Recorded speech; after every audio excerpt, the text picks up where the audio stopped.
What's happening, guys? I'm Dan. Welcome back to the channel, and today we're diving into more Drekker beer, looking at North Dakota, Fargo to be specific, guys. So Drekker, really good in distribution from M4, really highly sought after beers, truly in northern Michigan distribution, and I think across the country in general.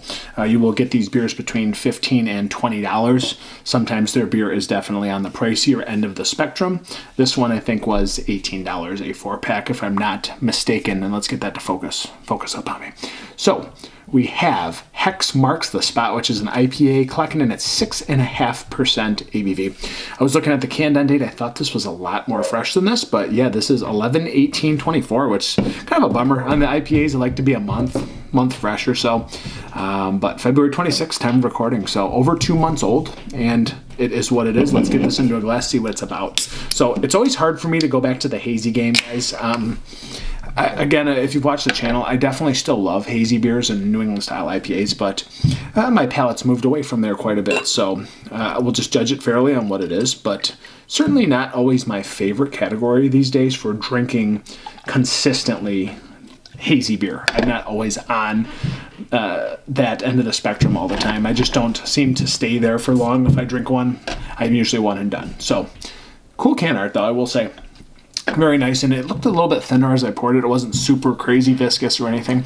Nice pillowy head retention. Sticks to the glass, kind of oily, pithy. Pithy, I don't know. That's a descriptor for flavor. I don't know why I said it looks pithy. What I mean, pulpy? I don't know. Not really. It's on the later end of the spectrum. So certainly hazy, a little bit more clear at the bottom, but not the haziest beer I've ever seen. It's only 6.5% though, only. Let's get a nose. Nice citrus. It's like a bubblegum orange, like Cara orange. Touch of grapefruit. Sweet lemon. A little bit of like honey nectar, if you will, like a honey spreadable marmalade. Certainly, like it's bright, it's citrusy, it's slightly sort of like dank, a little dank. It's not like gasoline-y dank, though. It's not like it's like, you know, a Shorts beer or something for reference. Just smells bright, citrusy, kind of tropical as well. It's like the... These beers are kind of all the same, truthfully. I've had them over and over and over again. How many hops can you really put together in a fashion in which I have not tasted yet? It comes down to the yeast strain. It comes down to all these different malts.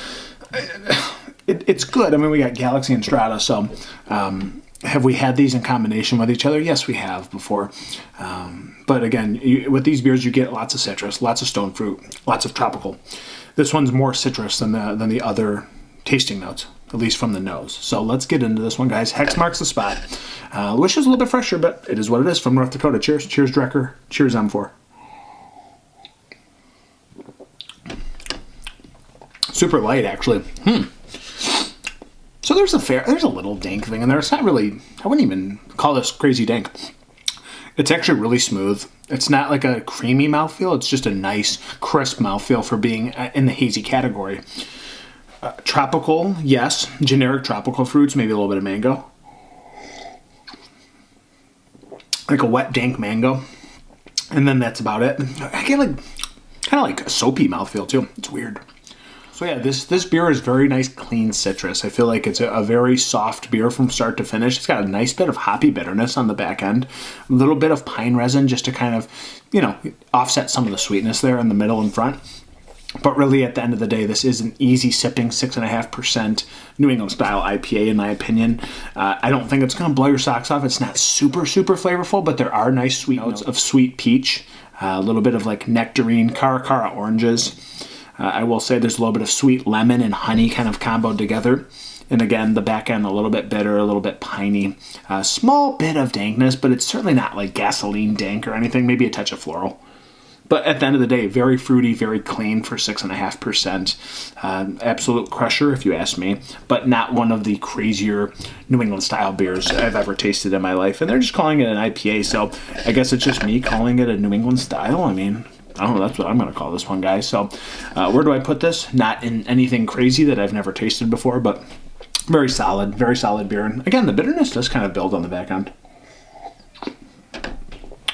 probably fantastic on tap. But I still get this weird, like, dry soapiness on the back end. I'm not sure where that's coming from.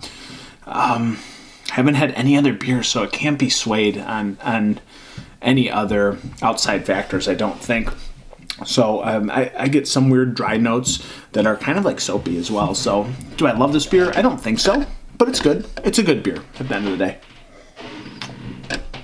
Let's go 3.85 out of 5, guys. Not going to blow your socks off, especially in 2025 standards. This is not going to be the best hazy beer you've tasted as of late, but it's good. So that's what it is from Drekker. Hex Marks the spot. Thank you guys so much for being here. Till next time, cheers, pros, yamas, over and out.